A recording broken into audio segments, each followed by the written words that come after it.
Welcome back to the Michigan Business Beat, brought to you on the Michigan Business Network. Chris Holman here, and we're coming to you from our studios at the Capital Region International Airport. And we're going to stay here in the Lansing area right now. Phil Roos, honestly, a consistent guest here because he has such important stuff for all of us. He's the director of EGLE, Michigan Department of Environment, Great Lakes, and Energy. And Phil, it's always good to have you on. How you doing, bud? I'm doing great. Thanks so much for having me. A chance to see you again is always Well, welcome. it's always good, and it's nice to leak a few minutes here to do this between parties at this time of year, right? Yeah. That's right.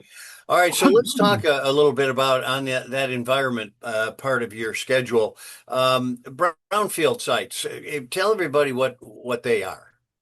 Well, a brownfield site is one that has had some level of contamination in the past. In our brownfield, there are various brownfield programs. Our brownfield program is about identifying the contamination and helping developers or whoever's going to use and take the property to new use to help them to clean that up in the easy way. Kind of de-risk whatever investment they're going to have in actually doing the development.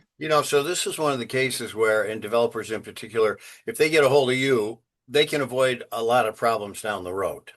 Because if they, That's right. yeah, if they remunerate this stuff in the wrong way, they may be redigging it after they build. Exactly. That's true. There's some certainty that comes with this that we don't have future liabilities and in that way I think it's just a really important part of a total economic development package. This near in sort of the first step. If I've got a property that may have some contamination, I want to take care of that before I go forward to other Yep, steps and move it forward. absolutely right. Okay, so with all the things that you guys do and all you oversee, why is brownfield redevelopment such a high priority? I mean, it starts with the environmental protection element of it. We have close to 27,000 known contaminated sites in the state. About half of them are orphan sites, where the responsible party, whoever created the contamination, is gone, out of business or somewhere else. So we're trying to uh, get those cleaned up for public health purposes and to clean up communities, quality of life benefits. But also, there's tremendous economic benefit to them. We have seen in a number of these sites, we have seen it be transformative for communities. A new development comes in and it becomes a magnet for other activity. And sometimes it's not necessarily business, but it might be a community center or another public good that makes a lot of sense.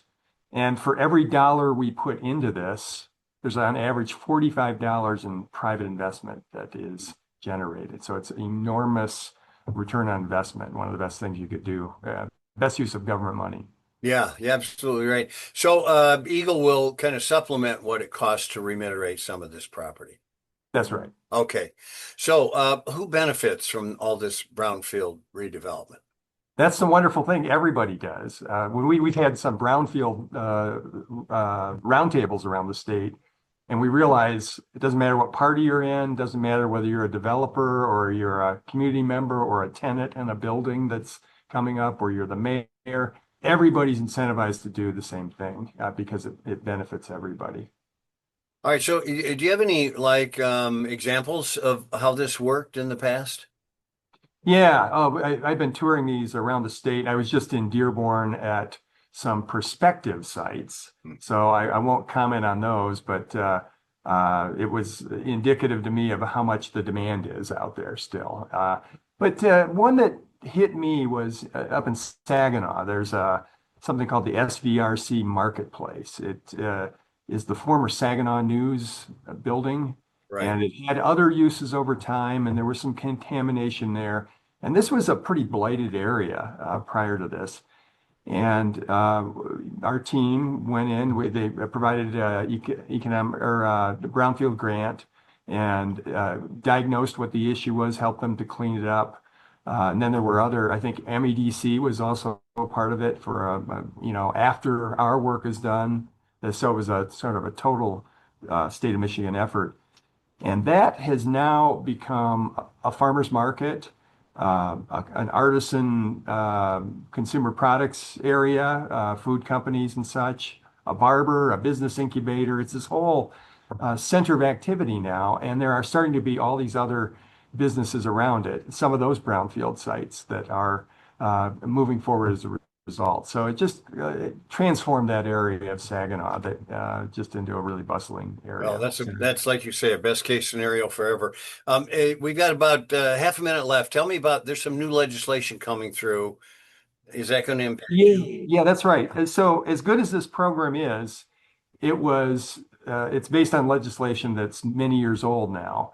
And there's a little bit of red tape and some restrictions in it that make it more difficult for us to use it in all cases. So we're leaving some potential development opportunities on the table. First thing is that the current program has a $1 million limit, the same limit that it had many years ago to diagnose and help with the contamination cleanup. That would be lifted to $2 million. Also, there was a limit on how many properties in a given community could be developed at a time. That limit was one.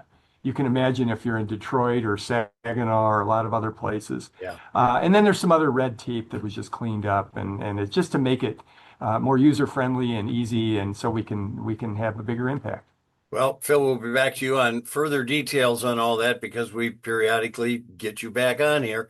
Phil I'll look Roos, forward to that. always good to have you on. Phil Roos, Director of Thanks. EGLE, the Michigan Department of Environment, Great Lakes, and Energy. You've been watching the Michigan Business Beat on the Michigan Business Network. I'm Chris Holman.